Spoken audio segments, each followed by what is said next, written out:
You're listening to Bourbon, Beards, and Belvederes, the podcast where whiskey, cigars, and beard products aren't just a hobby, they're a lifestyle. Hosted by Adam, Paul, and Jerry, three guys with real experience, full beards, and even fuller glasses. Each episode serves up thoughtful tastings, laid-back cigar talk, and honest takes on beard gear and beyond. From top-shelf pours to everyday essentials, this is the place where conversations flow as smooth as the whiskey. So, pour a glass, light one up, and enjoy the ride. This is Bourbon, Beards, and Belvederes.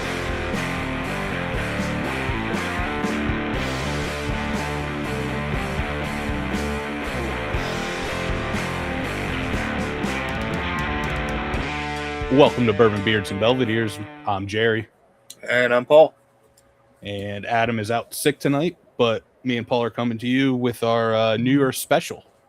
So we got a great pour to talk about, and then we got some two pretty damn good cigars to talk about, and then a couple other things to just shoot the shit about. So do you got a palate warmer with you, or are you just going straight into our pour? I'm just going straight into the pour. Man.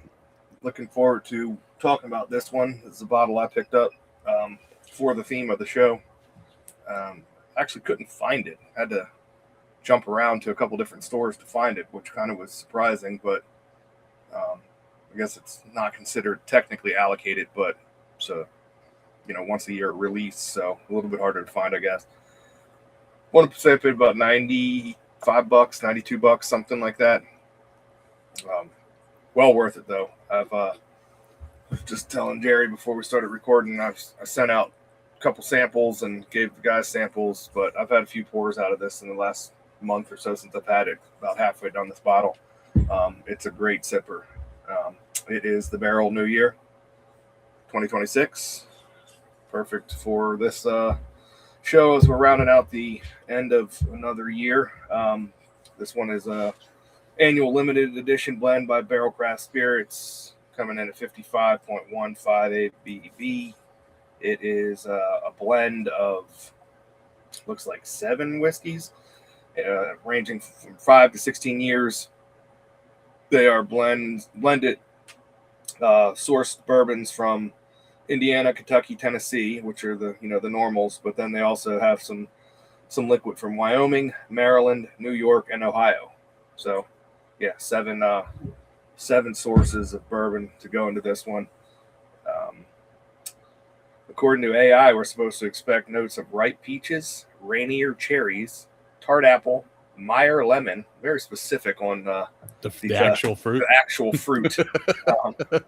Pumpkin bread, clove, maple, honey, and cinnamon. I get some of that on the nose. I definitely get some of that peach, like stone fruit style in there. A little bit of cherry. I don't know if it's the right type of cherry or not. I just get like a basic cherry. Yeah, that apple comes out for me too, and it's definitely like a tart apple. Yeah, that's definitely a fruity nose. Oh yeah, definitely a little bit of honey in there. It's so good though. I mean, the fruit carries through. Super sweet, the honey, the maple. It's not too drying. Got a great mouthfeel. Perfect proof. 110. I mean, this is fantastic. I mean, Barrel rarely does something I don't like, but this is a special one. I really, really like this one. Yeah. Yeah, all those fruity notes come through. Finish, you got a little bit of that like the cinnamon red hot starting to come through, then it just fades to like a sweet cinnamon to me and just lingers for a while, but it's a nice overall sweet pour. That's a good one. Yeah, I think this will be the 3rd or 4th Barrel New Year that I've had, and they've all been pretty fantastic. Yeah. This is definitely a good one. I love how it just goes. I've sipped it like 3 times now, and it goes from fruit to sweet, like a sugary maple, brown sugar sweetness to spicy cinnamon, type. It's just boom, boom, boom. You just go through the 3 steps each time. Doesn't really change at all, which is great. And I did see here, if you guys want some more information on it, get into the geekness of it, on the back of the bottle, the Indiana blends are 5, 6, 8, 11, and 13-year-old whiskeys. The Kentucky are 5, 6, and 10-year-old whiskey. Tennessee is 8, 10, and 16-year-old. Wyoming is 9 and 13-year-old. Maryland is 7 and 8-year-old. New York is 5-year-old, and Ohio is 5-year-old. So that's where you get the 5 to 16, with the oldest coming from Tennessee and the youngest coming from New York and Ohio. The derived mash bill, once the blend was done, is calculated to be 74% corn, 21% rye, 4% malted barley, and 1% wheat. So, yeah, that 1% wheat definitely changes the whole profile there. Just came there probably like, God damn it. I have to throw that in there because that ended up being a blend once they calculated it. That one of those whiskeys, probably from Wyoming, had a tiny bit of wheat in it. Well, so obviously Indiana's MGP or Ross and Squibb, whatever you want to call it. Tennessee's Dickel. Wyoming, I've seen, is from Wyoming whiskey. Yeah. Being that old, 13-year-old. Kentucky, they say is undisclosed, and without knowing the mash bill, the actual Kentucky one, it's kind of hard to find out. Maryland says it's undisclosed. What was the age of the Maryland one? Maryland's 7 and 8 at Sagamore. It has to be. Yeah. New York is 5, and I think this could be wrong, but I'm pretty sure Barrel has worked with Finger Lakes Distillery out of New York. So if I was to guess, that's what I would guess the New York one would be. And then Ohio, 5 years in Ohio. What's that distillery out there that used to distill for Horse Soldier? That's probably where that one's coming from, because they did a lot of like contract and source distilling out of Ohio. So if I was to guess, it's that. Middle West is old enough to be it, right? Are they out of Ohio? I think Middle West is out of Ohio. Yeah, that could be it too. I'm just trying to think of Ohio distilleries that could be old enough to.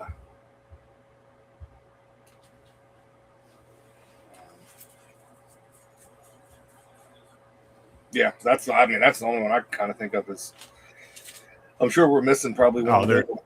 There's a few out there, but they got to be old enough to be at least 5 years old and old enough to be able to give out a couple barrels. So, right, or have enough production to do a couple barrels. Yeah, so whatever it is, it's good enough that they wanted to. I like that one. Yeah, I like how it's all fruitiness, and then that spice kicks in at the end and finishes with more sweetness. Yep, it's a good one. Yeah, really like this one. I'm glad I was able to get it. Like I said, it kind of fits our theme to wrap up another great year, and this probably I shouldn't say probably. I think this definitely would make my top list of the year, even though it's the most recent one on my mind. But this one's pretty damn good, and I think that's what we're gonna kind of talk about today is some of our favorite pours and cigars and beer products that we've had sampled on the show throughout the last 12 or so months. Yep. We've had some good ones. And we've had mostly good ones, to be honest. I mean, we haven't really experienced. Well, the pours that we send out, we basically know what they are, unless we're trying to mess with each other with the Malort or eggnog or something like that.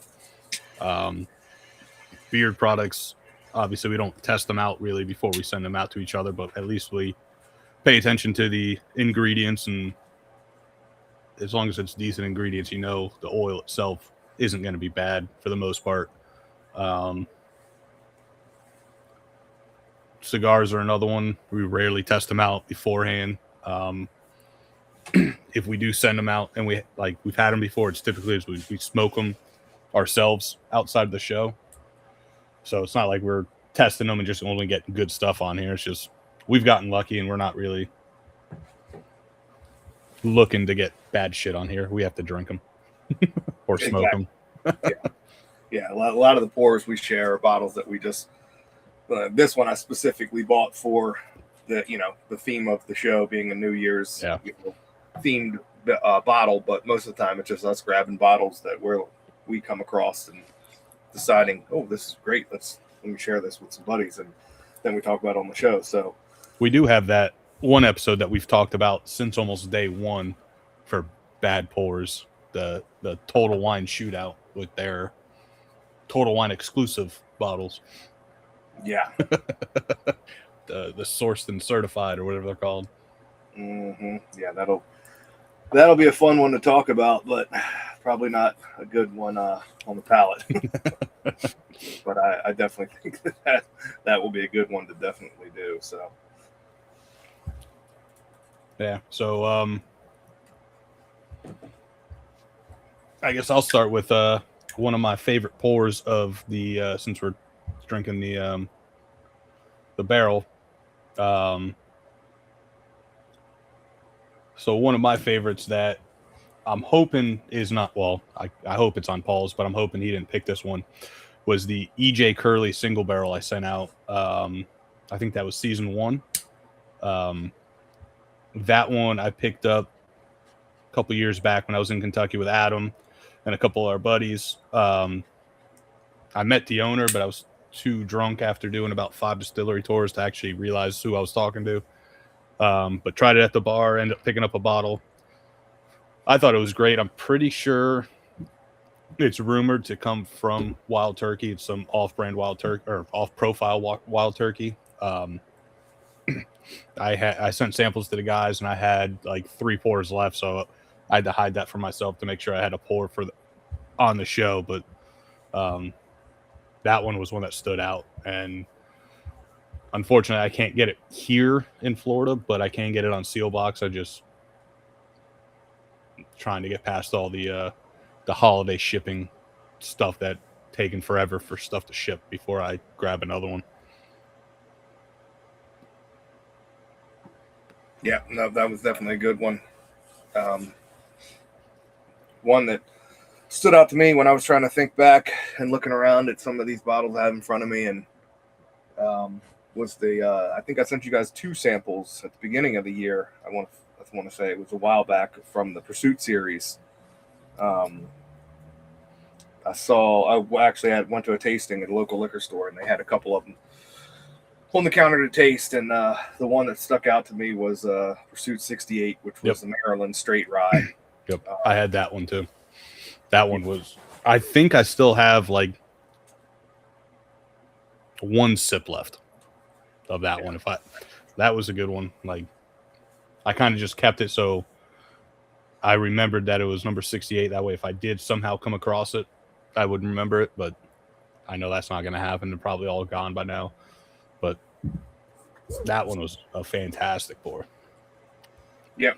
I want to say I sent out the 68 and the 69, or the 68 and the 70. I feel like there was 2. There was 2. I know one of them, the 68 was definitely the Maryland one, because I remember that being like fruit forward, just super. I think the notes on the bottle were like shortcake rhubarb or something like that.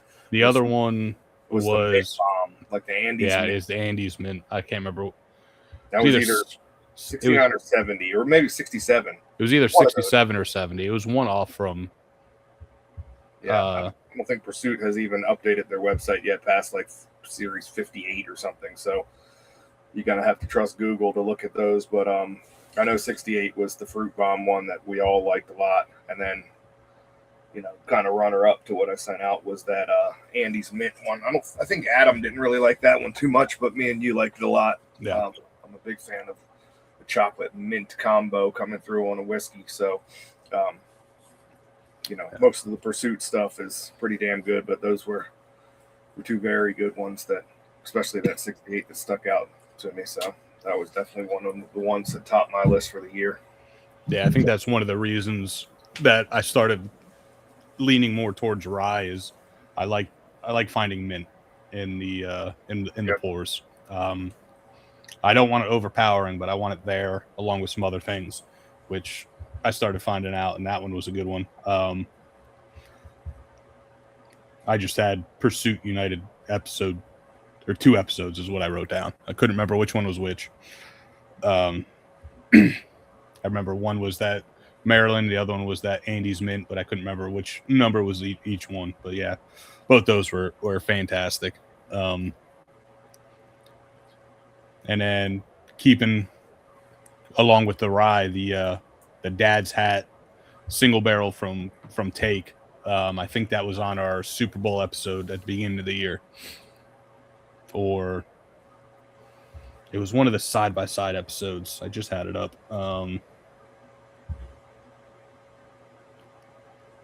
But that one was another one. I got a bunch of like peach and stone fruit with a little bit of that mintiness in there. A little bit of that floral rye. Where was that one?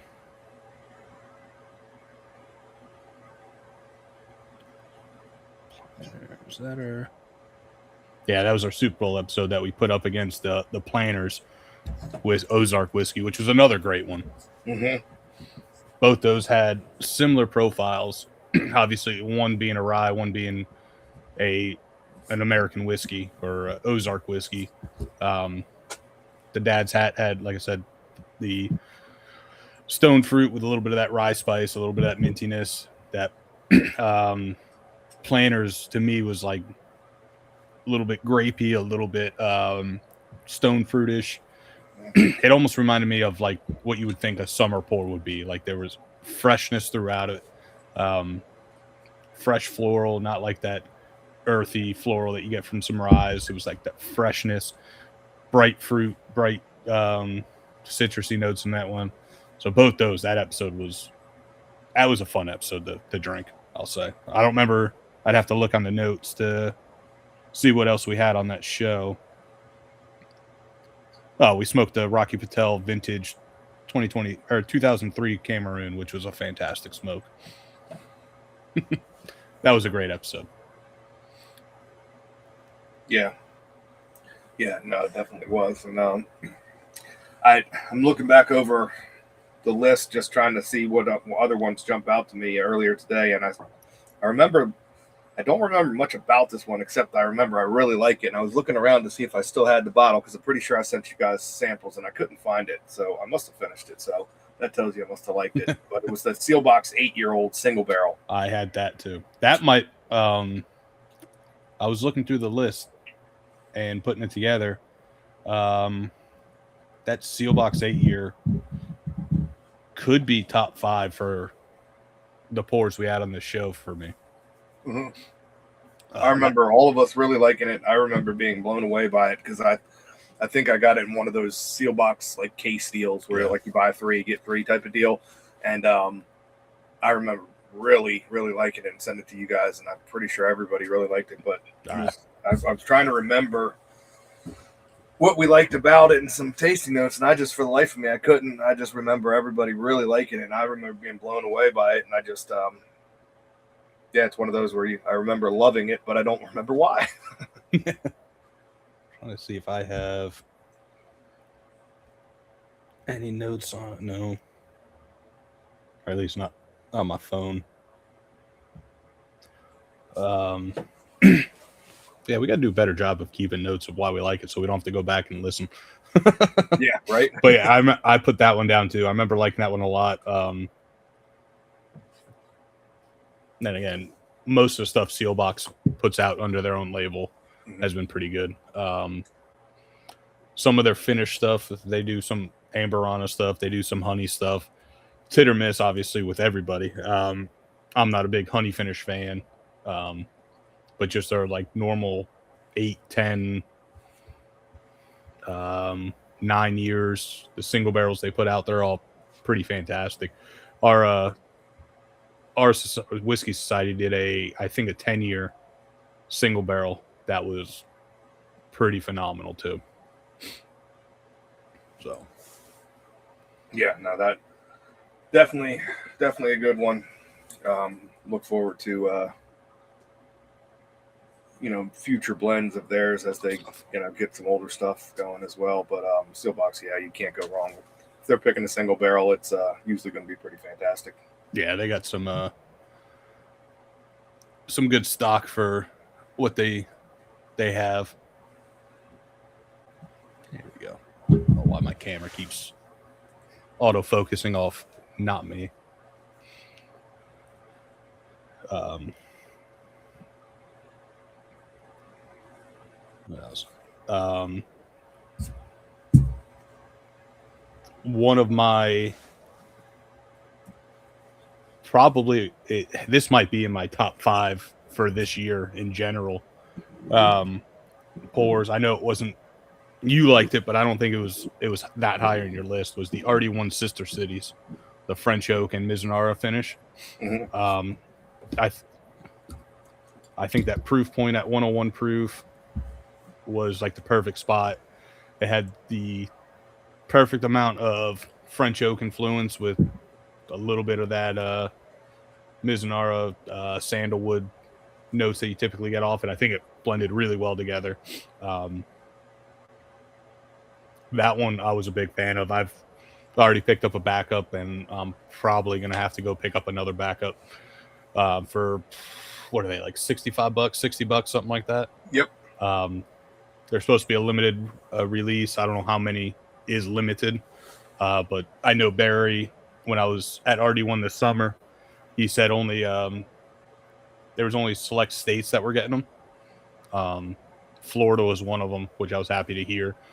And yeah, that's a fantastic. If I could pick that up every day, that would be a daily pour for me. But from the sounds of it, it might only be a limited release sort of deal. I'm hoping it's not, but my guess it is, just because of Mizunara not being the cheapest wood out there or the easiest to get a hold of.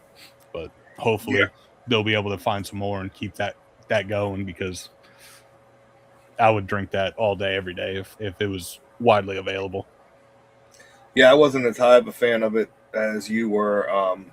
I remember it being good, and I actually just tasted it again like within the last month, because RD1 finally got distribution to Maryland. And so I did a tasting, just walked in, and RD1 happened to have a little setup that it tasted through, I think, 4 of their products, and that was one of them, because they're now being sold at least limitedly in Maryland. But I ended up, out of that tasting, I ended up going home with the maple finished. That's a good one, which is awesome. I mean, it's its own thing. It's more of a dessert bourbon type of deal. I put borderline on flavored because the influence of that maple barrel is so strong that it's borderline on a flavored whiskey, even though it's not, but it's fantastic. Really good. It's heavy on that maple and like there is no like pecan wood on there, but I get a lot of like almost like one of those maple pecan candies with it. Yep, that's one we just sent. We had a Secret Santa for another little bourbon club we're in, and that's one of the samples I sent to a buddy of ours, Mike, and that was one of his tasting notes was pecan. Yeah.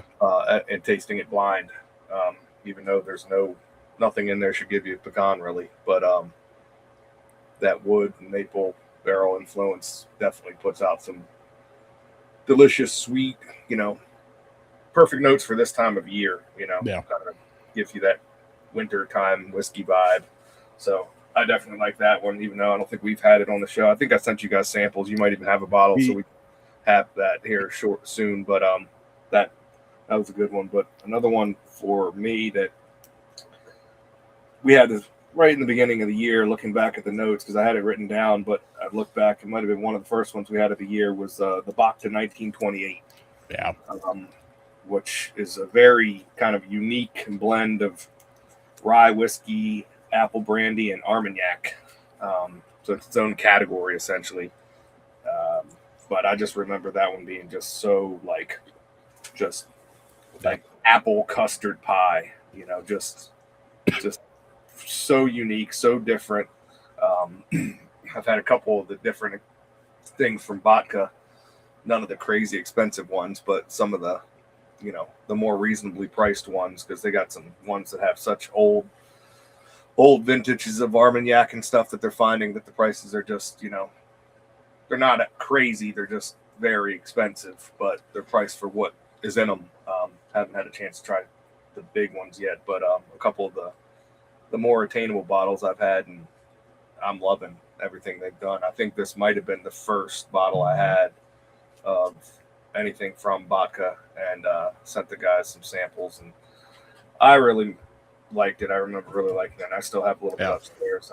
I think I got into it like a month ago, dug it out of the back of the cabinet, and was like, wow, I forgot all about this one. It's really good. Yeah, I sampled it at one of our weekly bottle shares here, and it was probably one of the first pours I had that day, just because I kind of knew what it was. Didn't want to kind of kill my palate with a bunch of whiskey or rum and then go to that one, since I figured it'd be a little bit lighter. Remember really liking it, and then I saw when you sent the sample, it confirmed that I did like. That was a fantastic one. It was just like you said, it's just a different beast. Like it's a different category, so it's kind of hard to kind of throw it in, but at the same time, like as long as you're like open-minded to what you're drinking, you don't have to have bourbon, or you don't have to have rye or rum or whatever. You're open-minded what you drink. This would fit in perfectly with whatever. Like it was a damn good pour, that's for sure. Yeah. And then keeping in line with basically off profile, the Copper and Kings Butchertown brandy, the 125 proof, just regular brandy. That one, they started distributing it here. It's supposed to be like a $65 bottle, I think. For some reason, the stores around here were selling it for $14. I think I picked both you guys up a bottle of that. I picked up 3 or 4 for myself. I figured pick up 4 for myself. It costs slightly more than buying one bottle when I did in Kentucky, but that one, you get that sweet. It's a nice little bridge between like the rum sweetness and the bourbon sweetness.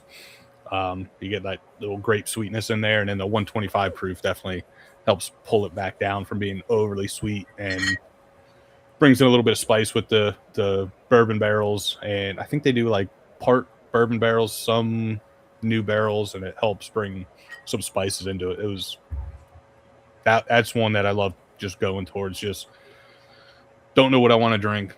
Sometimes bourbon and rye might be a little bit too much. Rum might be a little bit too sweet. I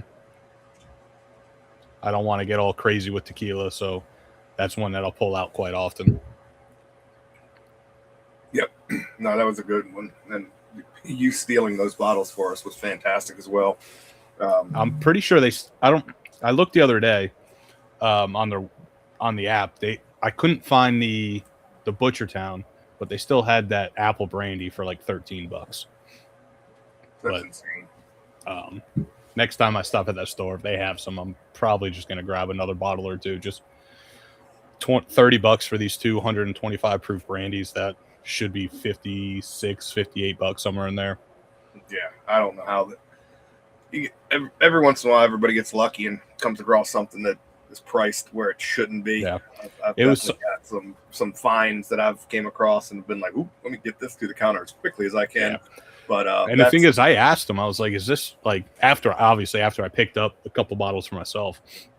I asked him, I was like, "So what's the deal with the price on this?" I thought it was supposed to be like a distributor sent it in. I was like, "Oh, so is it supposed to be like a?" Basically asking, are distributors getting it to you for cheap so you guys can see if it works in the market? They said, who knows? That's just the price they told us. So I don't know if that was just them trying to get it in the market, selling it cheap or what, but I definitely made out. Like I said, I picked up 4 or 5 bottles, got some bottles for you guys, picked up a couple of the apple brandy bottles, which I don't know if we had those on the show yet. I think it's that one right there, right? Yep. The 104, 107 proof, somewhere around there. Or is it 90? 94. This is the 92 proof. Yeah. So I don't know if this is one that you. But you see, I liked it. The 107 was the 110, whatever proof that was the bottle your own, which is fantastic. Yeah, no, their brandies are great.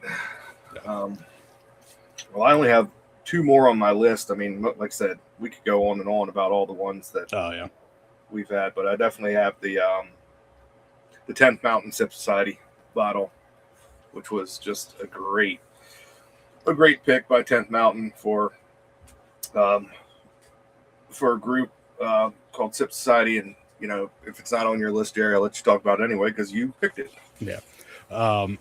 Yeah, we've talked about it quite often on here. It's part of the giveaway that we've been trying to give it away for the last year and a half, but apparently no one wants it. Yeah, so Brian Dewar from 10th Mountain sent 9 different samples to, I think it was 5 or 7 of us. And what they do is they distill a batch, and from that, however many distillations or whatever is their batch, they'll split it up between 3 different barrel sort of deals. So they'll keep one cask strength, which is roughly about 115 proof. They'll keep one at 100 proof or 105 proof, and then they proof one down to I think 94 or 92 is their standard offering. So basically throughout their aging time, they'll test it and proof it down in the barrel and let it age at that proof. So we had basically 3 different distillation batches at 3 different proofs for a total of 9 samples, and each one was completely different. There was one that me and one other person really liked, but we both said that this would not sell. It almost reminded me of a rum. It was floral. It had some esters in it. It honestly reminded me of a rum mixed with a whiskey. And we both told Brian, whenever that gets sold, if it doesn't get put into a batch, let us know, because I will buy a bottle from wherever that's from. It was just that unique. But the whole pig experience was cool. It started out nice and calm and slow, but when you're trying to go through 9 samples in somewhat of a decent time, doesn't work. So towards the end, we started rushing through. But we definitely, once we narrowed it down to the final 2 or 3, we definitely took our time trying to figure it out, and it landed on 2. And this one we figured it would be a little bit more palate friendly, which I feel like it is. The other one had more of darker notes, which fit my palate a lot more, but definitely doesn't hit everybody's. So this one is definitely more palate friendly to the majority of whiskey drinkers. And it's a great experience, great distillery, great people at that distillery. And then the group of us that picked it were just fantastic group of people. We argued, try to get different bottles or barrels, but in the end we all kind of chose the one, and it was pretty damn good, if I say so myself. Yep. No, that definitely was a very, very good pick. They make great product there, so it's hard to pick something bad, but that was a special one. Really like that pick. Yeah, and then my last one, I don't think we really reviewed it on the show yet. We just kind of drank it, was the Penelope Cigar Sessions. That's my last one too, and I'm drinking it right now. I don't think we officially did a review on it, except for just kind of talking. I know I had it when we had Sin and Josh from Distant Cigars on, and then I think all 3 of us had it when we had Lee from Stolen Thrones on. But I don't think we did an actual episode with a review, which we do have coming. I think we got to figure out how we want to do it, but we're going to do a 2-part. I don't know if we're going to do a 2-part episode or just do 2 episodes and then combine them into one with editing. Basically a Dissident versus Stolen Thrones with the Penelope cigar session. See which cigar we like better with this bottle. Sin said which one did you send out? The Plasmatic? I think the Plasmatic is the one I sent out that we have not smoked yet. Yeah, she said that the Plasmatic or Heretic, And I think we're going to go with the plasmatic with that one because that's the one she recommended. And then Lee said either the Crook or the Three Kingdoms, which I have the Three Kingdoms ready to send out to you guys. So we'll probably do that one. I've had that one before. That's a fantastic cigar. I smoked the Crook when we were talking to Lee. That's another fantastic cigar. Makes me want to grab more of his because I've had two. Actually, I'm almost done with the cigar I have now. So if I decide to spark up another one, I might do the 5th year anniversary Crook. But I want to definitely smoke more of his cigars because the two that I've had have been fantastic. Same thing with Dissident. I've tried multiple of theirs and they're fantastic. Yep. I think though we'll be talking about those guys here in a minute when we start talking about some cigars. But you mentioned Lee and Sin, and we mentioned them about this bottle because they were the ones that Penelope collaborated with to select this blend for this cigar series, and they did a fantastic job. This, like I said, I'm drinking it right now, and I remember getting sugar cookie big time off of it before, which is awesome. I'm getting grape notes today. I remember getting the grape notes. Like, I mean, it's just such a unique whiskey, and it goes so well with this wonderful cigar that I'm smoking, which we'll talk about here in a minute. Yeah, I looking at my notes now. Grape bubblegum was one of the notes that came out for me. Yeah, that's there. And then some orange and lighter peach notes. Yeah. While I like it by itself, if it wasn't for a cigar, I don't know if it would be on this list for me. Like, it's good.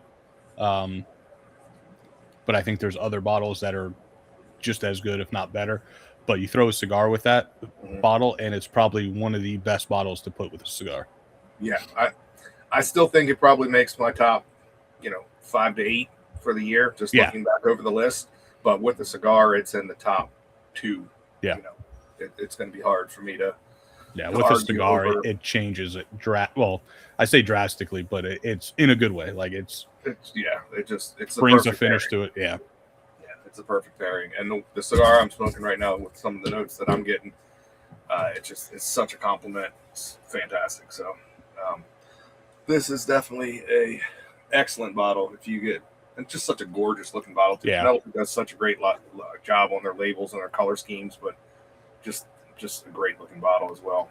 So if you get a chance to pick up the, cigar sessions, I should say, chapter 1, grab that.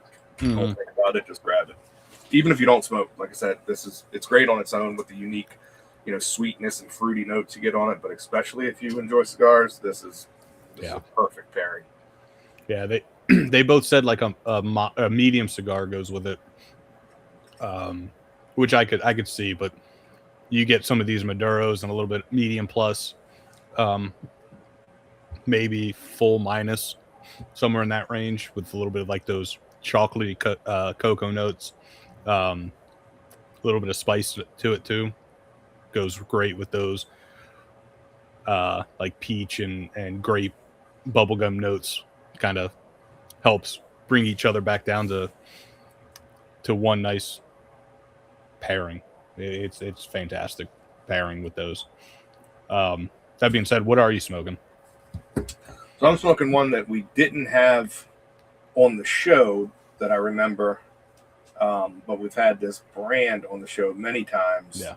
And I just was digging through the humidor because we decided, since Adam was sick and he wasn't going to be here, we'll just grab whatever we want. We're not going to smoke the same thing and talk about it. Let's just grab. So I just kind of dug around looking for a good one, kind of wanted something special for the last show of the year. And so I went with the J.C. Newman Angel Cuesta, which we've had a bunch of stuff from J.C. Newman on the show before. We've had, the guys from J.C. Newman on the show. They were nice enough to send us some stuff. We smoked a lot of their cigars, and every one of them has been fantastic. Yeah. This is one, I think the first time I smoked it was down when we went to J.C. Newman. I think think the Angel Cuesta, because it wasn't there like a Cuesta May or something that came out first. If I recall, I'd have to look back, but I want to say in this line, I hadn't had the Angel Cuesta. We went, Jerry, you and I. We had that raisin forward one that we had. That's on. We'll talk about that soon because that's on my list of fun ones. I know we smoked that one, but I don't think I smoked it with you. Yeah, I think you smoked it the next day. Yeah, I bought one or two of them at the factory. I think you went back to buy more, didn't you? I did, because I went to a really cool rooftop cigar bar in Ybor City my last night there, and I smoked I forget what I smoked, and then I was enjoying the vibe. They had live music, and I was just sitting there by myself, just doom scrolling on my phone, smoking a cigar, drinking an old fashioned, and wanted to grab a second cigar. And I knew I had a couple of these back in the hotel, but I was like, I'm here. It's a local cigar. I can almost see the factory from here where I'm sitting on this rooftop. Let me get one of these. And really remember enjoying that second cigar of the night at that cigar bar. And I think that was the first time I had that one. And I think I brought 3 of them home. And I think this is my last one. So I really enjoyed this cigar a lot. I want to say it was like $18 or so from the factory. Somewhere. Yeah, I want to say somewhere in that range, $18 to $20. The normal price for a really good cigar, without getting crazy. Yeah, I think it's I think they call it a factory only, but with the handful of cigar bars around there or cigar lounges around, I think they get it exclusively too. Yeah, I know for a fact I got this one at the cigar bar because I think that's why I went back the next morning and grabbed 2 more.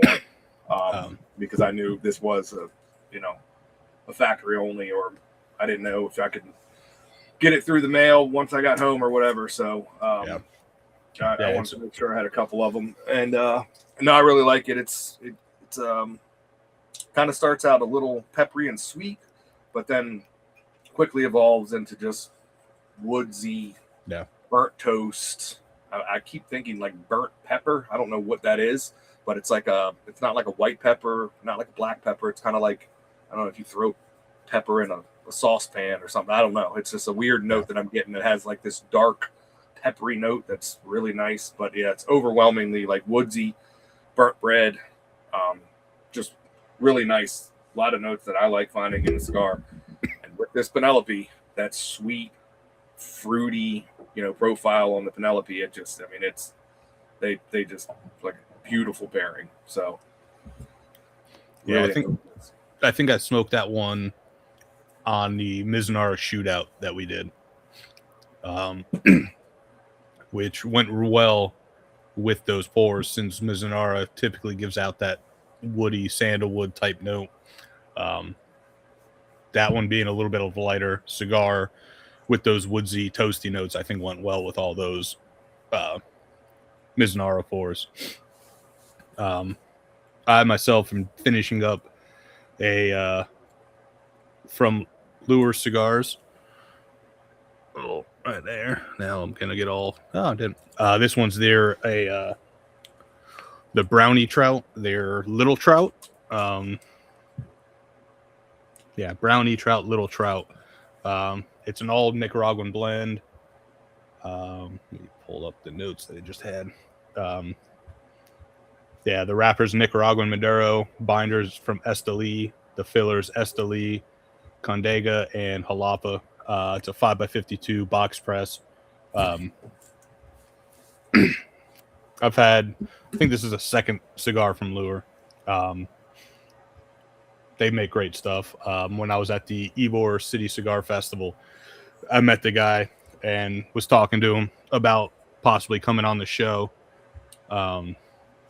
And we were talking for a little bit. I was like, because I just put an order in through, it was either Toro Cigars or Cigar Vault Oakdale, one of those. And it came in like 2 days before I left. And I told him, I was like, if I knew you were going to be here, if I actually paid attention to the vendors list, probably would have just waited and just picked them up from you. But he told me just smoke them. If I like him, let him know, and he'll come on the show. So that's definitely in the works for 2026. along with a bunch of other guests that we're trying to get on. But yeah, if you haven't smoked one of these Lure cigars, definitely find them. I think it was Cigar Vault Oakdale's where I grabbed them, if I remember correctly. Definitely go there, check them out. I think they're all like $10-12, right on that good range, and they're fantastic smokes. That being said, you want to talk about some of our favorite cigars? Yeah, absolutely. I got just keeping with the J.C. Newman theme for me. The other one I had in my hand about an hour ago to smoke today before I realized I had one of these Angel Quests left, and I grabbed that one over the other one, but it's another J.C. Newman Cigars to Perla Del Mar. Yep. Which one? The Maduro? Yeah, it was the Maduro. Yeah, the Maduro is the one I grabbed because I think we had a like a sample pack of the Perla Del Mars. He had the Maduro, I think Habano, and the Shade, which is like a Connecticut, I think. Yeah, I think I don't think I have any. I think it was only the Maduro that I have left. Because I really like these cigars. They were nice enough to send us some of them. Yeah. We picked up a few more, like we said, when Jerry and I visited the factory a couple months ago. Great cigars, same price point, I want to say, in that $15 to $18 range. I think those might be closer to the 10. I think they're more the cheaper cigars. Yeah, I remember. I think they had a deal where I say cheaper because they might be cheap in price, but they definitely aren't in quality and smoke.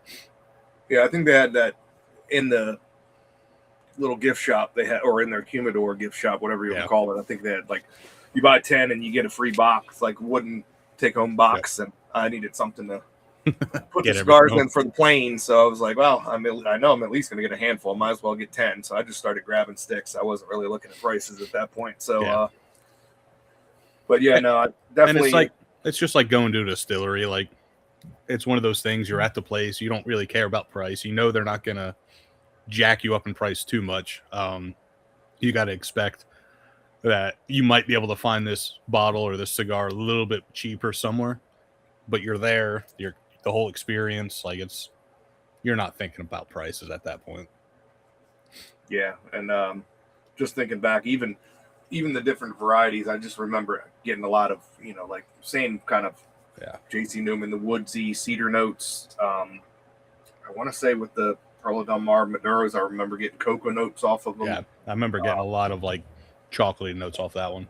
Yeah, so definitely one where I was kind of digging through today to see what I wanted to smoke tonight, and saw that one, and it made me think to look back over our list of what we have actually had on the show, because I know we didn't have the Angel Cuesta actually on the show as a reviewed cigar. Yeah. So the Perla Del Mar definitely makes my list of some of the highlighted ones that I want to talk about tonight, and that's like I said, just another good cigar from J.C. Newman.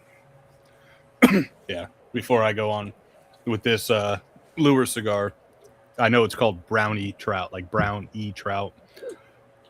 It just hit me. Like I was getting like these cocoa notes, chocolate notes, but it reminds me of like you make some brownies, you kind of overcook them a little bit, or the edge of it is a little burnt. Like you get a little bit of that burnt note, like chocolate. That's what this tastes like. Like that burnt chocolate corner.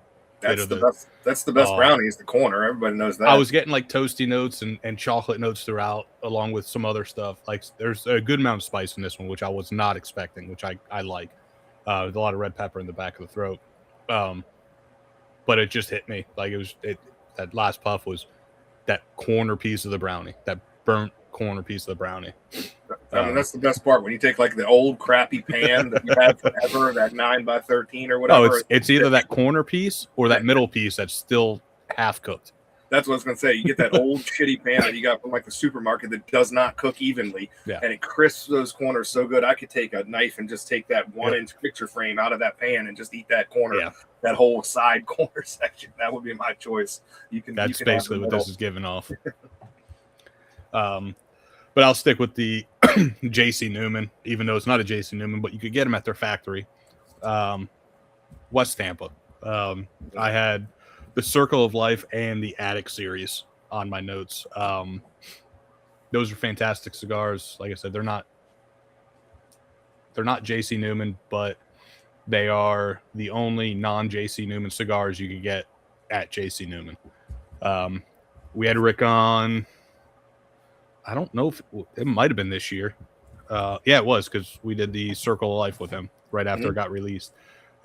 He's a fantastic dude. I tried to, when we were down in the area, I tried to get a hold of him to see if we could go meet up with him, but I think he was out of town at that time, or just getting back into town, one of the two. But yeah, same thing. A lot of, at least with the Circle of Life, a lot of cocoa and chocolate and spice notes to it. The Attic, I have it written down that I liked it a lot. I don't remember. I don't have notes on it, so I can't remember exactly why I liked it.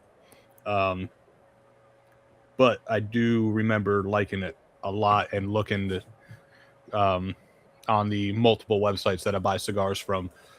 It is, that Attic series is favorited or saved or whatever the different websites is. So basically, next time I order from them, or want to do a big cigar order, which I'm trying to dial back real quick, just like with whiskey, try to pull it down to a handful of brands or different cigars that I really like instead of just buying a bunch of random stuff, because I don't need 500 bottles of whiskey and booze and then 300 cigars. I'll never smoke and drink through them all, so I'm trying to narrow it down before I do some big orders. But I do remember liking that Attic series, and then the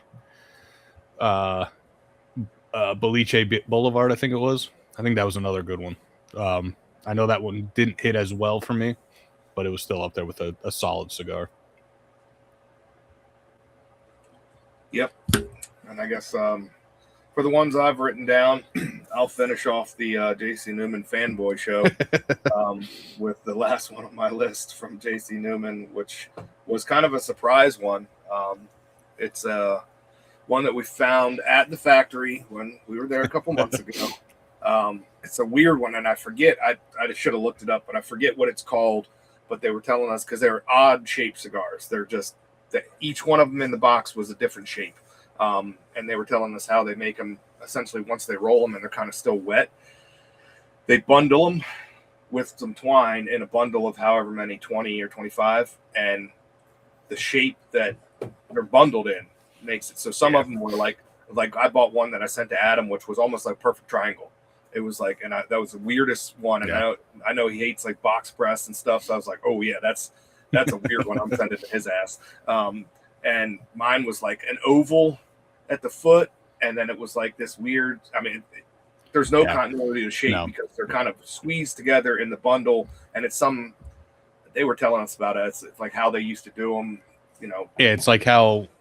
What was that, like the grandfather before the factory started, as he was picking leaves in the field and doing his own cigars, he would just kind of roll them and then wrap them in it's called the Yagua. I don't know, but I guess those Yagua leaves or whatever, he would wrap it in to kind of keep it humidified and just kind of store it in his bag. And once it got fine, he'd just pull it out. He didn't care if they were perfectly rolled or whatever. So I remember mine, the foot of it was like triangular, and then it got oval, roundest in the middle, and then the end of it, or the foot, was triangular, and then got round towards the middle, and then the cap was almost hexagonal. Yeah, I mean, it was weird. Yeah, just imagine taking 20 to 25 like somewhat wet, fresh rolled cigars and just bundling them, mashing them, and wrapping them in leaves and twine to just kind of as a carrying method or a storage method to get them wherever you're going. And so it kind of presses and takes the shape of kind of whatever void in that circle of cigars is available. And so they're really odd looking cigars, but raisin bomb, just unique raisin bomb cigar. I mean, we went straight from the factory to, didn't we go? I think we went to a brewery, and then we went to a cigar bar. And we went to a brewery, and then we went to was it Coppertail Brewery? I think it is, in Tampa. And then we went to Corona Cigar Bar and the JC Newman Lounge or something. I don't remember exactly. It's the Corona Cigar Bar that JC Newman, literally right around the corner from JC Newman, that they all do a bunch of stuff at. But yeah, I remember we both looked at each other after the first couple puffs, which was like, that's just feels like I'm eating a box of raisins. Yeah, it was unique and like in an awesome way. Like getting overwhelming raisin notes off a cigar is really interesting and, you know, very pleasant. I really enjoyed it. I wished I should have went back and grabbed some more of those. You might be able to pick those up online. Yeah, no, I think I looked and I couldn't at the time, but I think it was available too. So I'll have to circle back to that because those are maybe not everyday smokers, but those are definitely interesting ones. Yeah, they're fun ones to have in the humidor. Yeah, especially, you know, you got somebody coming over and wants to, you know, you hand them a cigar that's, you know, triangle to oval to square to like, they're like, what the hell is this? Did you make this yourself? You know, it's kind of one of those that kind of looks like, but fantastic cigar. Yeah, and I want to say they were on the 8 to 12. I was going to say they're probably. I think they were like $8-9. Yeah, such a great buy. Yeah, it kind of falls in that same category as the vodka. Like it's as long as you're open minded to smoke something that's not a box press or perfectly round, and know that you're not going to get like the typical like tobacco notes from it, the chocolate, the spices. There's a little spice in it, but just at least the 2 times. I might still have one now that I think about it, because I think I only picked up 2, and I smoked one then, and we smoked one on the show. Both times, the second time wasn't heavy raisin, but the raisin was still there. But yeah, that was definitely a fun experience with that one. And I'm just going to throw a bunch out here just because. So you got the, excuse me. Ooh. The Monte de Leon, Charlie Mike was up there. I was talking to him at the Ybor Cigar Festival, picked up another one of those and a few others from him. I mentioned the Stolen Thrones Crook of the Crown, which wasn't on the show. It was just one I smoked when Lee was there, which we'll have to get on the show eventually, and so we could all review it. That was a fantastic one. The Silent Hero Cigar, Blend 88, was a fantastic smoke. And then I got to throw Dissident out there just because those are fantastic cigars. Another one that we haven't reviewed or we just kind of talked about. But the last one was the Haze Gray, the Patriot. That Patriot cigar was fantastic. Yeah, no, you pretty much killed my list there. Yeah. I figured we would probably be pretty close, and yeah, I mean, you hit on the same ones. The Monte de Leon was a fantastic. The Crook of the Crown. That's right. You were able to get one of those. Yeah, I drove to a cigar bar kind of in my area, but a little out of the way, to grab that for the show when we found out he was going to be nice enough to join us. So I did smoke that Crooked Crown on that show, and it's fantastic. And Dissident, I think I've smoked I know we have the Plasmatics smoked together that I sent out, but I want to say I've smoked the Rant, the Rave, the Block, and the Soapbox in like the last 2 months. Since we kind of that Block was fantastic. All of them, but yeah, the Block. I think it was the Block and the Rant. I think I liked the most. But all of them, the Rant was good. I like the Soapbox. Definitely a more spicier profile than the others. But yeah, they were all fantastic, and it helped. Well, it's definitely part of the rating or being a fan of it. But Sin and Josh and Lee and Carlos and Bryce from all these brands, they're fantastic people that I don't remember how long the Silent Hero Cigars episode was, but I'm pretty sure that was like a 2.5 hour episode. The Dissident was close to 3. The Monte de Leon Veteran Day special was close to 3. The Lee was 2.5, close to 3. Like they had no issue. Like, and we, at least whether before we started recording or when I was talking to him, trying to get him on, I told him, hey, if you need to leave early, if you have a deadline that or like a dead stop that you got to leave by, just let us know. We'll wrap it up. They're like, no, we'll just go. And 2.5, 3 hours later, we're still sitting around smoking and shooting shit with them. So, fantastic people, which, like I said, isn't the main part of liking these cigars, but it definitely helps when these owners are not only willing to sit down and talk to you, but are great people in general. Yeah, no, you have a respect for them, and for what they do, especially when they explain what they put into, the brand and the making of the cigars and stuff. And I think you get kind of like, a subliminal respect for the brand after you kind of learn how much effort and blood, sweat, and tears goes into making some of these brands. And so, that's when we tend to talk, and JC Newman's another one. They came on the show in the beginning for us and were nice enough to send us some stuff and sat with us for hours and talked. And, that's how you make, that's how you make loyal, friends of a brand type of deal, or fans of a brand, is when, when you're transparent, when you're out there, you're willing to spend your time to some little guys like us that just love the product, and, going away from those interactions, I feel like we end up loving the product even more, and then we buy more and we find more that we like, and it's, definitely become fans of those brands. JC Newman, that was kind of just like I think I reached out to him after recording an episode. I was just like, let me just see, like, they're a big brand. I honestly didn't have too big of high hopes to get them on, just because they're a huge company. And it's more or less just the three of them. You have Eric, Bobby, and Drew. They got other, obviously, workers with them, but you got those three that are basically heading this whole huge company. So I honestly wasn't expecting Bobby, the executive vice president, to be like, yeah, I'll come on. I'll come hang out with you guys. If anything, once Drew said that, because Drew was down to come on, but he said he would only do it during the workday.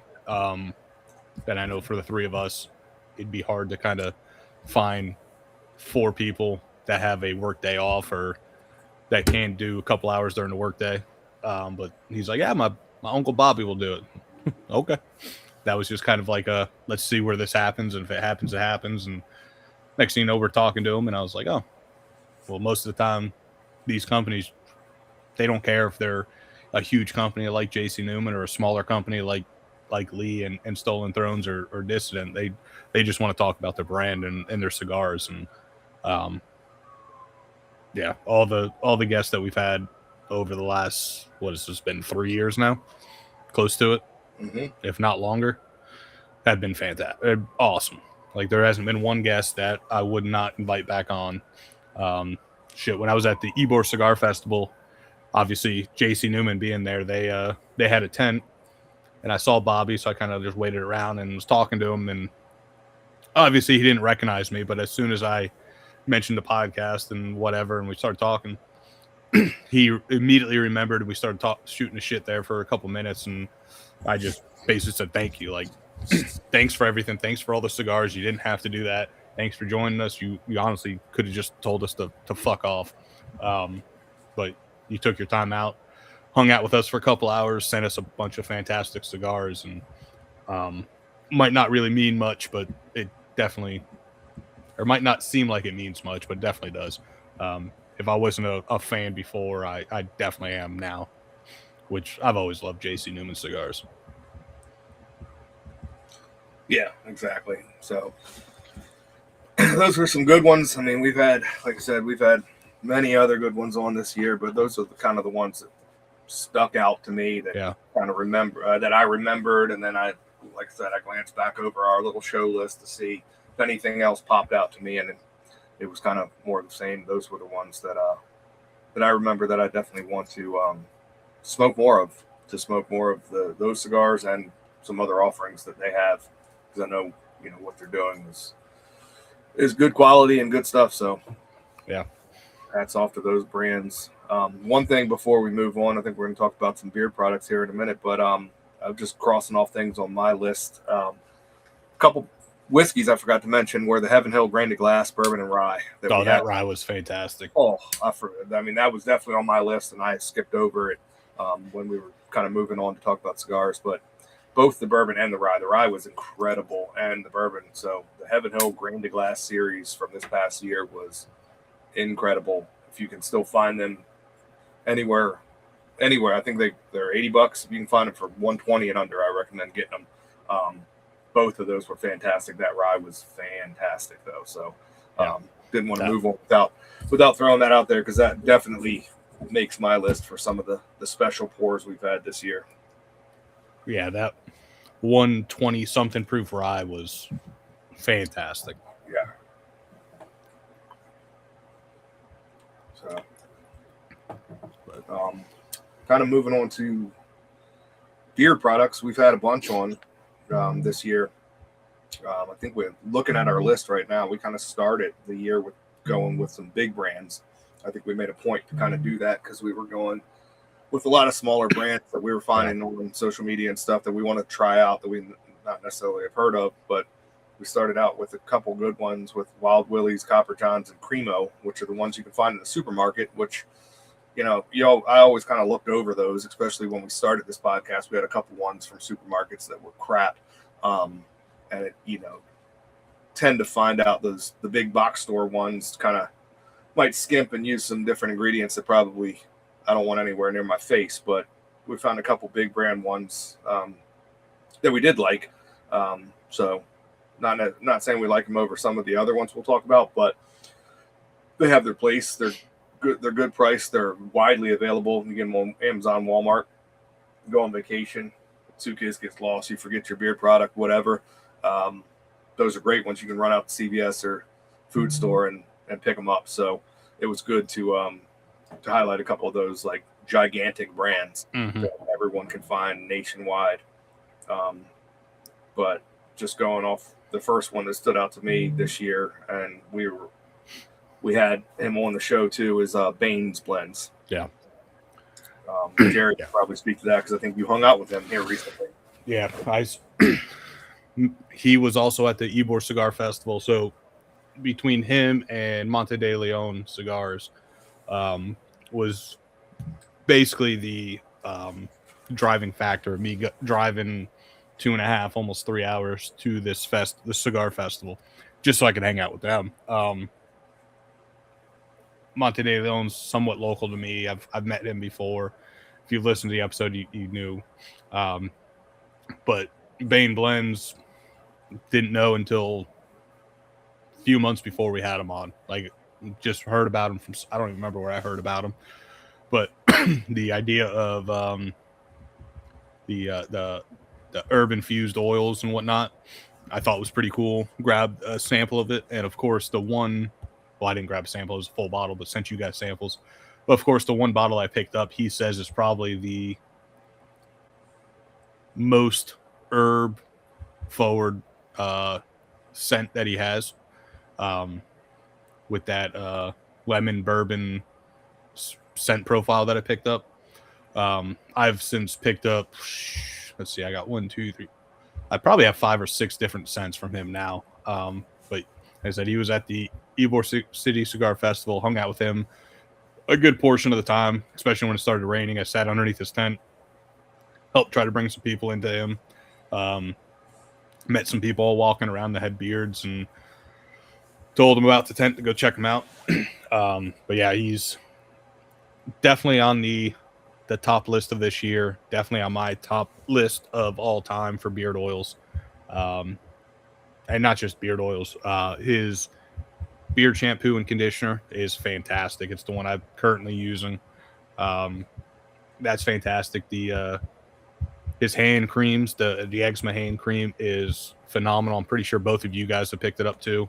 That's my favorite product from him. I use that on my hand. It's great wintertime if you get cracked hands, cracked feet, any kind of skin issues. It's good for eczema, psoriasis, like whatever kind of skin issue you have, it's great. I get dry skin patch on my head sometimes in the wintertime. I've been rubbing it on my head.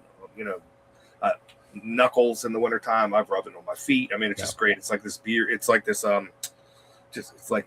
it kind of feels like a beer butter kind of consistency, maybe mixed between a butter and a liquid butter, because it's kind of a little bit looser than a butter, at least in my house.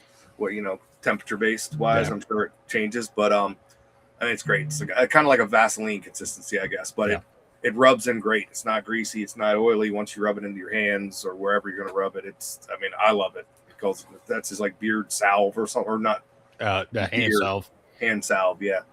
But you can put it on wherever. I mean, you got dry elbows, you got dry feet. I mean, it's all natural ingredients, and it's awesome. I love that stuff. I bought it, like, what we have in one like 2 months ago, and it's a pretty decent sized container. And I'm ready to buy another one. My wife uses it on her hands. Her hands get cracked up in the summer. I mean, in the winter, she's been rubbing it on her hands. It's a great product. That's my favorite. Right, that's probably my favorite product, even though it's not really a beard product. Probably my favorite product that we've had from a beard company this year is that hand salve. It's fantastic, and you don't need much of it. And it is, so if you're used to regular hand creams or eczema creams or anything like that, it is oil based, so it does take slightly longer than like the typical cortisone creams and stuff like that. But once it absorbs in, it's I got nothing but great things to say about it.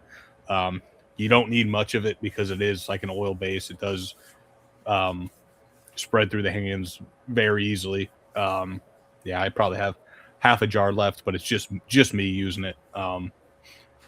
When it with you and your wife and your kid and Adam and his wife and his kids all using it, obviously it's going to go by a little bit quicker than just using it by yourself. But yeah, that's a fantastic thing. His deodorant I've been using basically exclusively for the last 3 or 4 months, just kind of trying something different out, and it's fantastic. I think he mentioned it when he was on. If you're coming from like the big box store, whether it's like the Old Spice or something like that, obviously your body's going to go through like a detox, so you might have to apply it a little bit more. But once your body kind of figures itself out, like the one I have, I'll put it on in the morning, wake up the next morning, and I can still kind of smell it, and like not the bad smell, but like the actual scent profile and everything in there. It definitely lasts once your body kind of gets accustomed to not all those aluminums and whatever else that the big box stores have. And then he also has those retinol creams and all that other stuff, which I have no idea what they are, what they do, how to use them, so I don't use them. But people swear by them. But definitely his hand creams and the beard products and deodorant and beard wash and conditioner.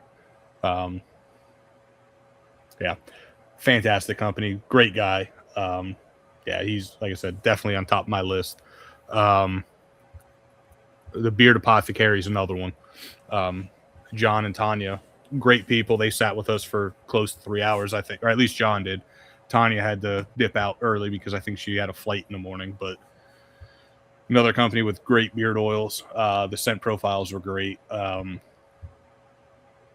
Once I make room on my little shelf that I have for my beard oils, definitely grab more of them. I still have the what scent is that? Sirens. I don't remember the scent profile name. Something Sirens or Siren something.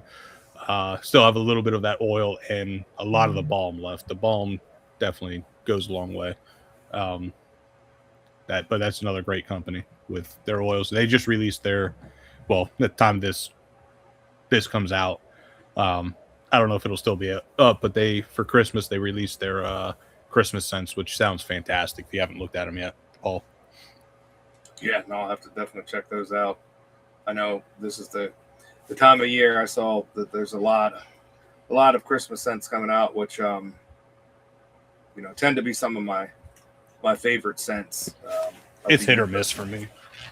I like some of those spicy,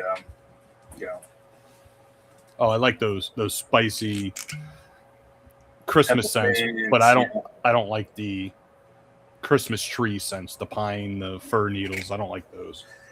Yeah, no, I'm not a big fan of those, which everybody has those, but I like a lot of the different ones, the peppermint ones. Even there was one I remember we did was like a cranberry ice or something. It was like a I forget when we did that, but that was some good scents. Yeah, like that. you get those little bit of fruity, minty, icy notes or smelling scents. Those are the ones I like.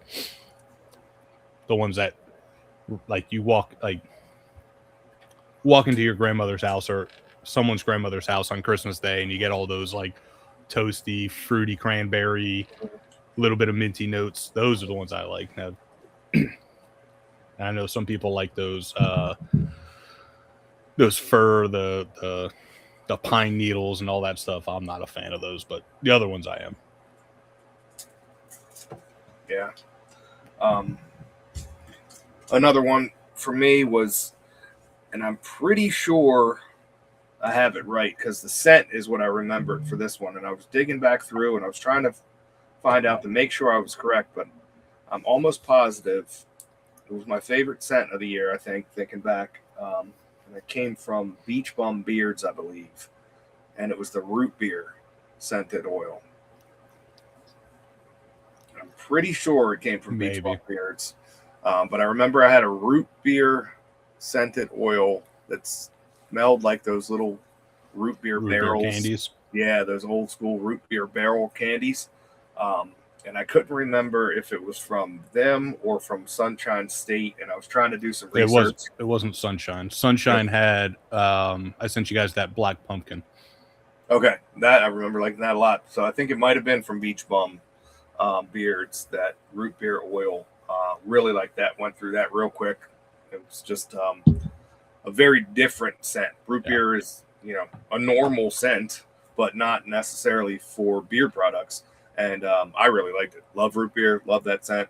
And it was definitely overwhelming root beer barrel hard candy, which was nice, kind of nostalgic. Brought back, some memories of those, eating those when I was a little kid, at the grandparents' house, things like that. That was definitely one that I'm 99% sure came from Beach Bum Beards, and I really like that scent. So that's probably my favorite scent of the year. Yeah, I'm looking at the list now. If I was to guess, it was either Beach Bum or you sent out the Elegant Sasquatch. My guess would be one of those two. And it might have been Elegant Sasquatch, because if I sent them out, I would have kept that for myself. So shout out to both of them. I remember liking both brands, so whichever one did the root beer, I sent out the Beach Bum. And as much as I like the root beer candies and I like root beer as a drink itself, I'm not a big fan of the smell of it in my beard, and I know you do. So if it did come in Beach Bum, I probably would have sent you that one. So, but yeah, both those. Elegant was on mine. I forgot about the Beach Bum. Beach Bum I liked a lot. The only thing about them was a lot of their scent profiles have that like spring break style smell to them. The pina colada style, like coconut, which I'm not a fan of. But the oils themselves I remember liking, but the scents was a little off for me. And then the other, we mentioned Sunshine State Grooming. I sent out the Black Pumpkin, which is I say it in a good way, but a weird scent. Like you think pumpkin, you think of like pumpkin pie or pumpkin spice, and it's not. It's like a dark pumpkin oud scent. That one is great, which I've been in contact with him, try to get him on. He just started a new job recently, so he's trying to figure all that out. I told him once he figures that out, we'll talk some more. But the other one, I just had it. Another one that I've talked to, and we're getting him on. We just got to figure out dates again, too, is Bearded. That is all. The one we had on the Veterans Day special. Sent out the Final Flight, which is the one I think we all liked. And then which is, I think, tobacco, what was that scent? I think it was like tobacco, cherry, steel, and like maple and stuff like that. And then the other one I think was bourbon and brass, which was like how it sounds, whiskey and like spent brass, like a little bit of smokiness, a little bit of like that metallic note. Both those were fantastic, but that final flight was, that one could be up there in the running for my favorite scent of the year. Looking back, the one I just picked, well, one of the ones I just picked up from Bain Blends is his tobacco and vanilla oud, I think it's called. That one might be my favorite, but we didn't have it on the show.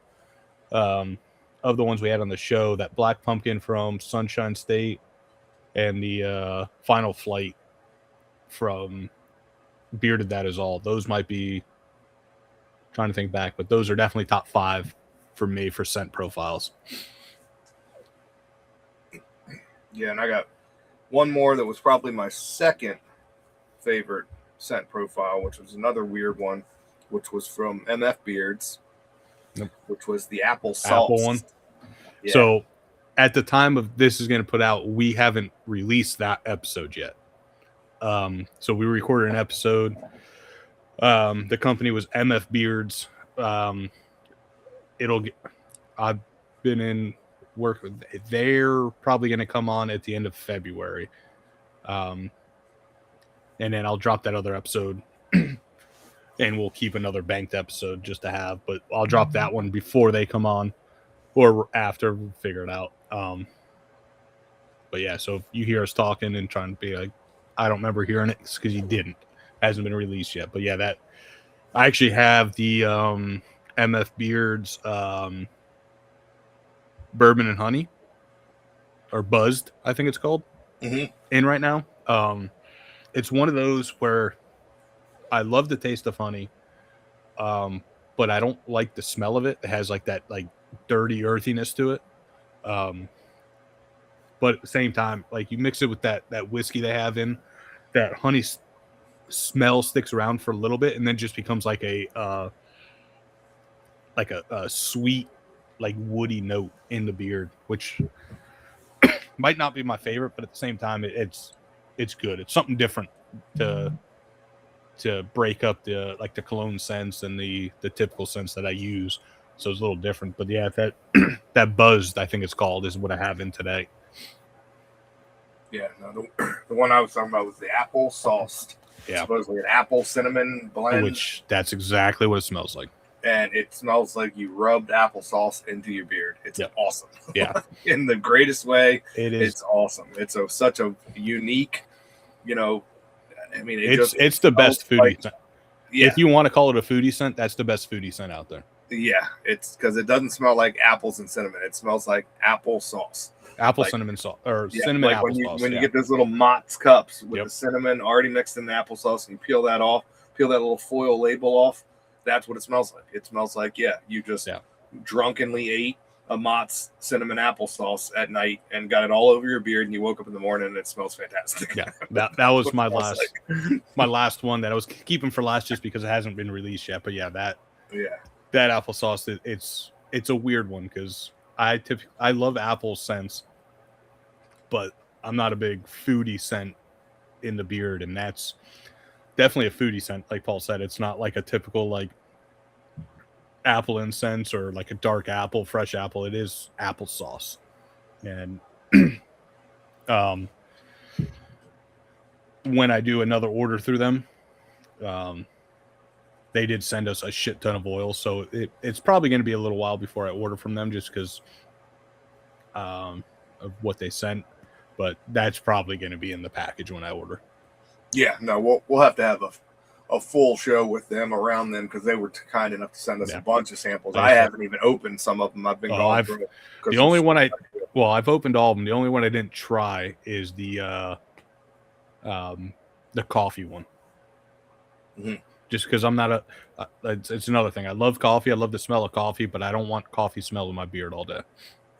Yeah, especially if it's overwhelming coffee. I don't know if I've smelled that sample yet. But I've used a couple of theirs, and the apple sauce is my favorite. Yeah, we'll have to. I know they have an Alpine Snow or something. Alpine Mist, which to me, yeah, I like that one. Yeah, I like that one, and the other one's called the Man, I think. The Alpine Mist is what I think I said it when we were doing that episode. Alpine Mist is what Febreze wanted their mountain spray to be, like that typical mountain.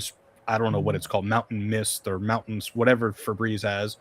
Like, it smells decent, but it has all these, like, obviously chemical notes, like smell notes to it, like just to kind of mask all the smell. This mountain mist or mountain alpine mist, whatever, I can't remember what they called it. That's what Febreze wanted there. That's what it should smell like. It is just like a fresh air, little bit of like sweetness in there. It just smells like you're on a mountain on a spring day with all like the fresh air, fresh flowers, whatever. That one and the Man are probably my favorites, and then the applesauce is right there. Yep, and there's a cherry one too that I really like from them. So there'll be more to come from that brand. We're working through the samples that they were kind enough to send us. And once we get them scheduled, we'll have to make sure that we don't do beard oils for like a week before, 2 weeks before, and have a good 2 to 3 weeks of just trying all the scents. And because I really like the scents are fantastic. And the oils themselves are great. Yeah, the oils are great. I wouldn't be talking about them if if I couldn't use them over and over again like I did with the root beer one, if it made my face dry out or anything like that. So that just is a testament to the quality of the product. But I just pulled up their website too. It looks like they still got a buy one get one from Black Friday going on. I think it's to the end of the year, so by the time this drops, I think you got like 3 days to use it. Yep. So check and it's that on out. If I remember correctly, it's on all their products. So if you want to buy their shampoo, their beard shampoo, and a beard conditioner, that's buy one get one. If you want to buy 2 oils, it's buy one get one. They got colognes, butters, balms, if I remember correctly. Yeah. And I think their beard kits, which is oil, butter, and balm, are like 40% off. $20 off all bundles. Yeah. Spend $10 or more, you get free shipping. Those bundles are stupid price right now. So you get, I think they're like $25, and you get an oil, butter, and a balm. It's crazy. Yeah. Which I'm pretty sure their oils are like. Are you on their website right now? I'm on the website. I'm on their promo page, but I can. What's their normal oil right now? $14.99 is the normal price for the oil. For $10 extra, you get a 2-ounce butter and a 2-ounce balm. Yeah, for $24.99. Yeah, it's insane. Yeah, they great promos going on with them right now. So definitely, like I said, more to come from them because we're new fans to that company, but I think we're going to be big fans. They're new in general. I think they just popped on the scene within the last year. Yeah, so mfbeards.com. So check those guys out because you'll be hearing us talk about them just from the quality of the product that we've tried, and then the scent profiles, which are awesome. Like I said, it probably looking into of February when I was talking to him. Wasn't trying to get any guest on this time of year just because of Thanksgiving, Christmas, New Year's. I know everyone does crazy things, so I wasn't trying to get anybody there. And then February or January, I think he said middle of January, they are they're sponsoring or doing something with a beard competition. So all their time's going into that, which that's fine. Let's go for February. And he says February works, just not the Super Bowl. I go, oh yeah, we do a Super Bowl episode. So yeah, anytime but the Super Bowl, which I think is the first week in February anyway. So yeah, Panthers, Bills. That'll be a good one. I don't know, the way fucking Josh Allen played today might not be the Bills. Get me fucking 6 points on my fantasy team. That's just wishful thinking for me and Adam. But I don't think either one of us are going to be there. I think Josh Allen I mean, he's in the running for MVP, but I don't think after today. No. Yeah, I think Stafford might have that one locked up. But yeah, no, it'll be interesting end of the football season. But yeah, we won't be taking anybody's time up for the Super Bowl. We'll have an episode, I'm sure, like we always do. Yeah, we'll do an episode, and I was thing from Bourbon's from the quarterback's hometown or something like that. But it'll be a fun one. But yeah, we're big fans of the Super Bowl either. But having those guys on, it's going to be a treat. Really enjoying going through their products right now. So yeah, and I was thinking maybe we could do like a live reaction to the Super Bowl, at least for the first half or something. All of us jump on like a whether it's YouTube Live or Instagram Live or something, just first half talk. I agree. I think that'll be good because realistically, I don't think any of us are going to have any skin in the game except maybe now you. Because Jacksonville actually, surprisingly, looks like the best odds to make the Super Bowl over the Bills. So, they're up. It's on a commercial right now, but they're up right now in their game. Yeah, so I know, and then they're playing, in my mind, the best team in the NFL. So we'll see if they knock off Denver right now. I mean, that's your path. So. Yeah, I didn't think it would be. I thought it'd be a close game, but I didn't think it would be like this right now. But yeah, there'll be some interesting finish to this NFL season with a lot of the big teams pretty much just being, the teams of the last couple years, like the Ravens and the Chiefs, just gone. Cowboys gone. Like a lot of the teams that are always there, they're already gone. So it'll be an interesting finish. So we'll definitely have to have some fun NFL content on lives and talking shit. So even if it's just the first half, just kind of get people on, shoot the shit, maybe get some people to join us on the live just to shoot shit. Yep. That sounds fun. But I don't want to sign out before we thank all the guests that we've had on this, not only this year, but the last 2.5 years or whatever it's been. But this year we had Ricky from West Tampa Tobacco,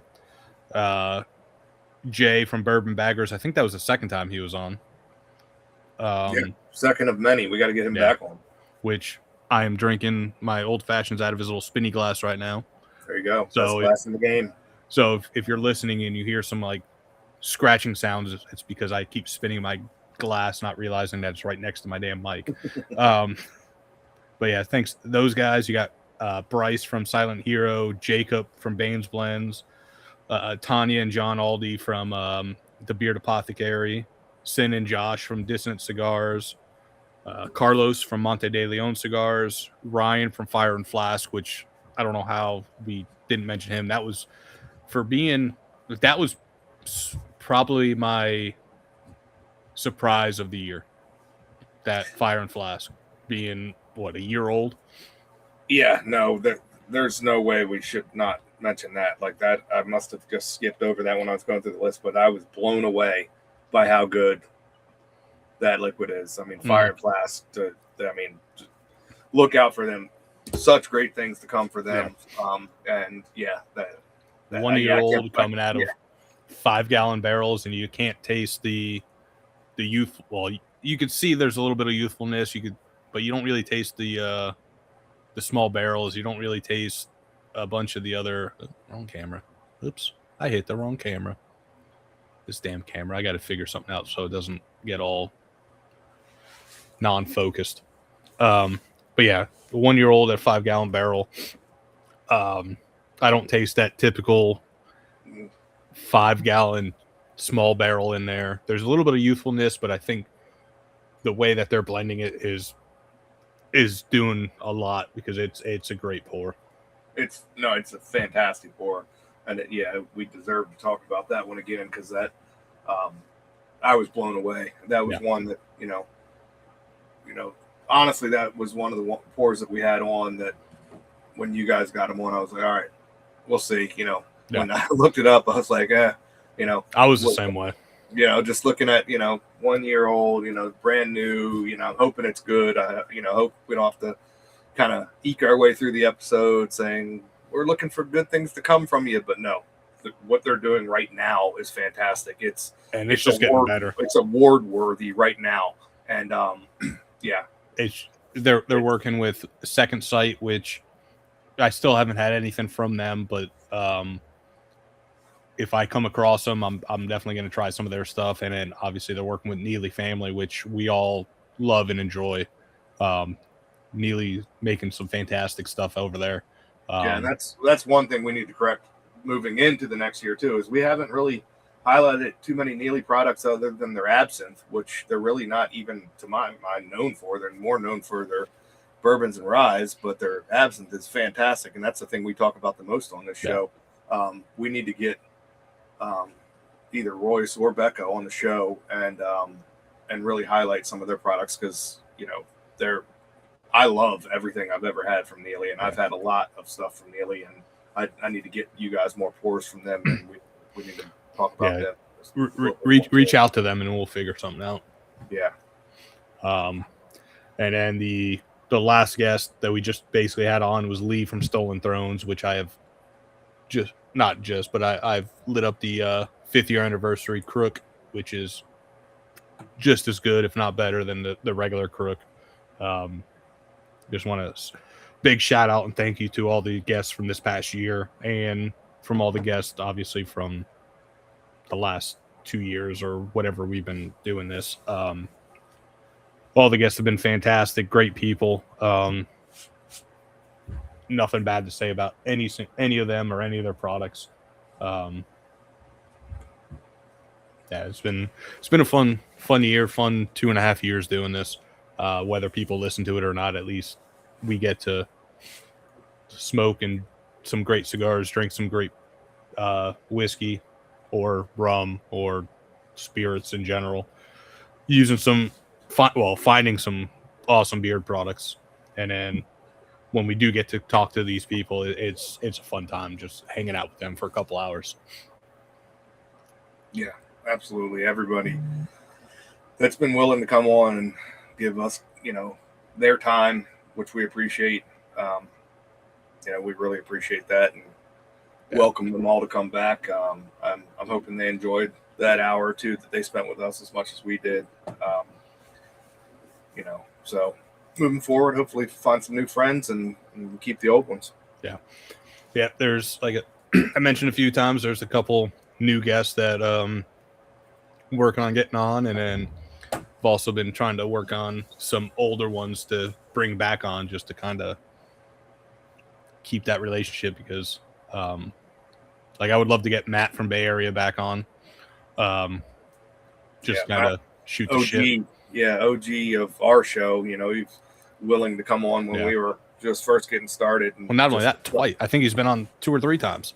Yep, he sent us some products. We hung out with him, and watched the hockey game and had some dinner with him when we were down in Florida. And just such a genuinely nice dude, and everything he's doing the right way with his company and with his products. So, we didn't mention any of his, because over the last year we haven't used any of his products, but on the show I've probably used one of his products at least once a week. Fantastic dude.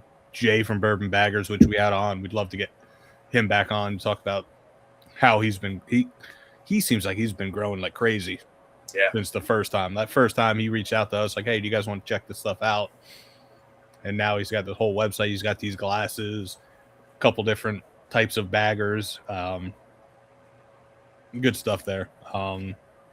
It's like I said, it's been a fun couple of years just hanging out with you guys and smoking and drinking and hanging out with some cool people.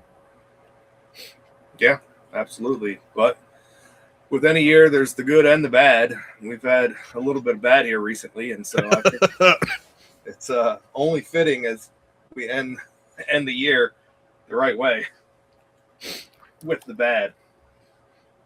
And Gary, you probably don't have it handy, but I'll be the sacrificial lamb. If you want to wait 2 seconds, I'll run inside, grab my last half ounce, and let's do it, because I don't see any way we can end this year without this Christmas bottle, because it is a Christmas bottle. I mean, it's green and red. It's made for the holidays.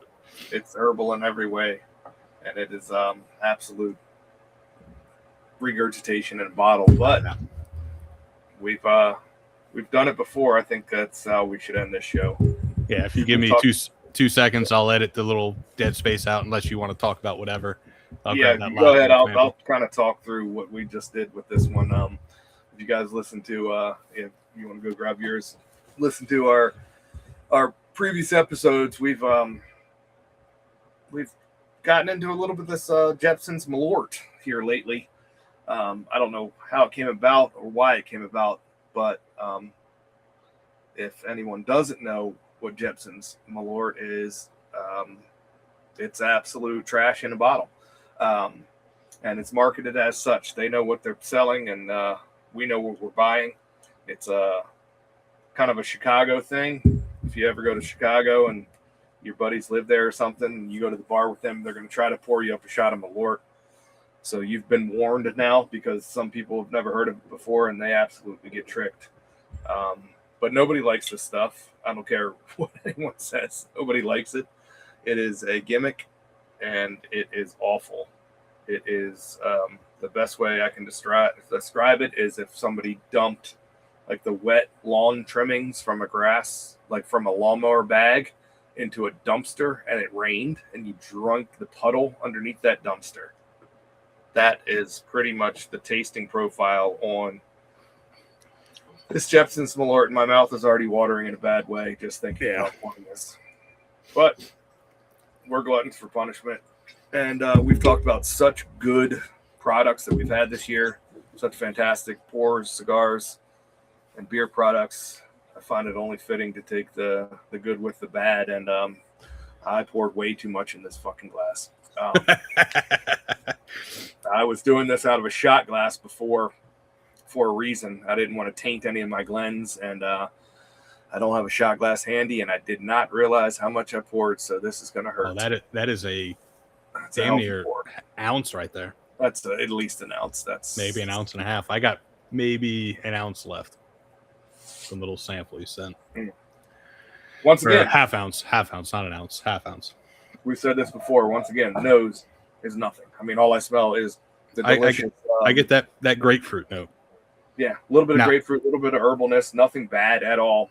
Nothing that you would think that of what's to come. I more so get some cherry notes from the last pour I had, which was the Four Roses single barrel. So it's like it's tricking my senses into thinking that this might have some cherry on it, but it does not. That being said, I did send 1 ounce sample of this to our buddy Jason with our Secret Santa, and it was unlabeled. I was not expecting him to drink it first, but he drank it first. I sent him an A, B, C, and then this one, and then some other pours. He went with this one first. It was unlabeled. That was his fault. I didn't tell him to drink it first. He was trying to be nice and say, "Yeah, it was all right." He played it off well. He didn't want to hurt your feelings. And then once I told him what it was, he was like, "All right, fuck you." It was bad, but he goes, "Honestly, it wasn't as bad as I thought it would be." He goes, "But it was still pretty bad." Which is the best compliment I've ever heard to this stuff. It wasn't as bad as I thought it would be, because my usually the reaction I get is that is so much worse than I thought it would be. Even if I tell people this is the worst stuff you're ever going to taste, most people are like, whatever. I've had bad crap before. Let me try that. And they smell it and they're like, it's not that bad. I can have this. And then you drink it. And then, you regret it for a long time. But yeah, if you want to really see us getting into this, check out our, Christmas episode, right? Yeah, the last episode. Yeah, I even mixed this with eggnog, which was one of the worst decisions I've ever made, because that just made the taste profile just stick to my palate, coat my palate with the little bit of eggnog that was in it. So Malort eggnog is very bad, very evil. Don't do that. Take it from me. So with that being said, I guess we can sign out and then punish ourselves one last time. You want to sign it up? Yeah, well, thanks, guys, for another awesome season of, or not season, year, I should say, because we're still kind of in the middle of the season of Bourbon Beards and Belvederes. You can find us on all our socials at Bourbon Beards and Belvederes, including what's TikTok one that's all fucked up. So you got BURBN Beards Belvederes on TikTok. You got at Bourbon Beards and Belvederes Pod on YouTube and Facebook, and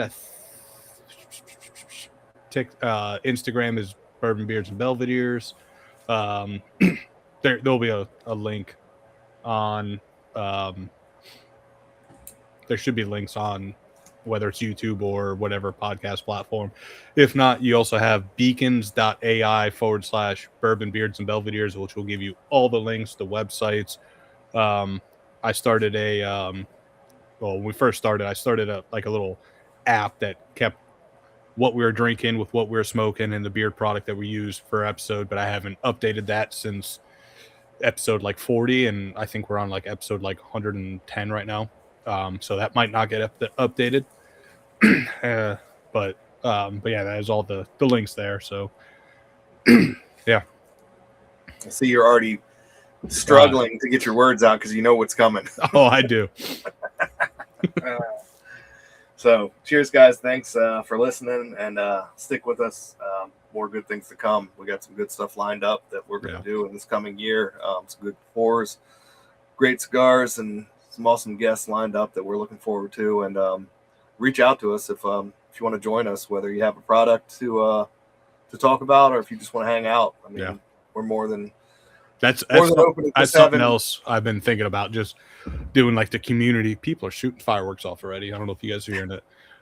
Getting more of community people out here, just the guys on Instagram that follow us and that we follow and just stuff like that. Just get them on here, shoot the shit. We'll drink some whiskey, smoke some cigars.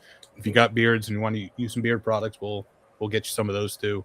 But yeah, getting just that the whiskey and cigar community down here would be kind of cool too. Be a little different. Absolutely. So enough beating around the bush. I think we're procrastinating at this point.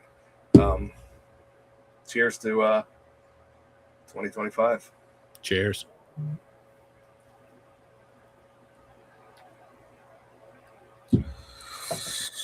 Oh, God, that's so bad.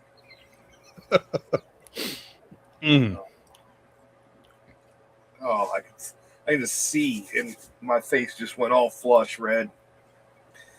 Oh, it's in the back of my throat.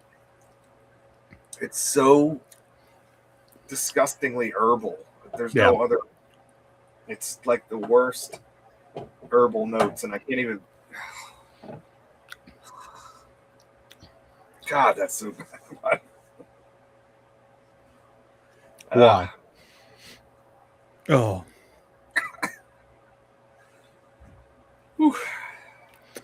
I got to look back over my notes to remember the good stuff we had, because this is fucking terrible. Oh my God. Wow. No. Thanks, Jepsons. Yeah. Once again, ruined a great episode. That being said, I think you both have a bottle. I got to grab a bottle. And I think every special episode, whether it's New Year's, Christmas, our Thanksgiving specials, whatever, Super Bowl, I think we got to do it. I think it's got to be a thing.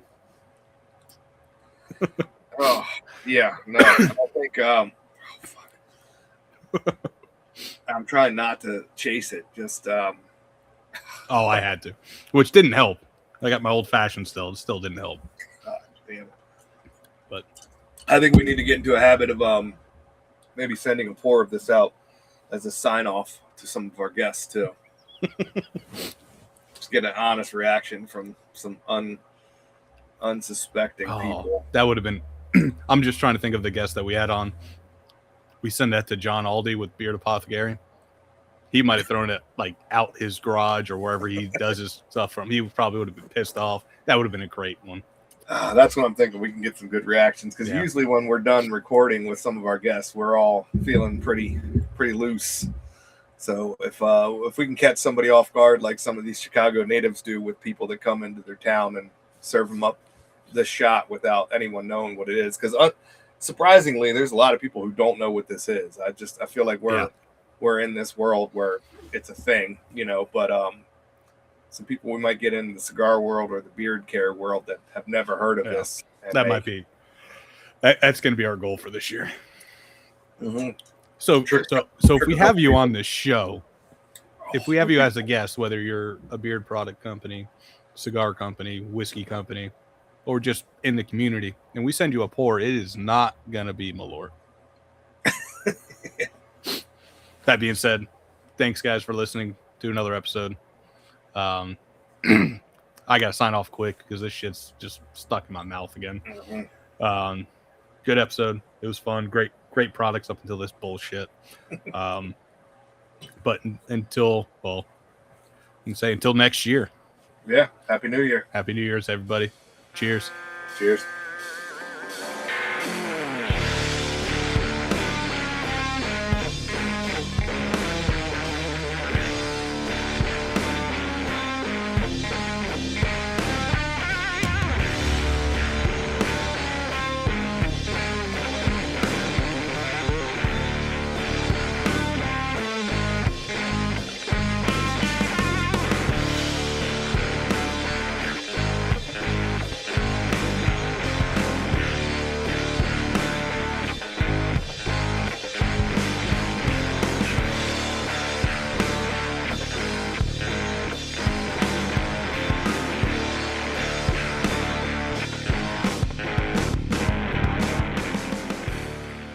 Bourbon, Beards, and Belvederes is produced by Adam Bolden, Paul Rousseau, and Jerry Ullman.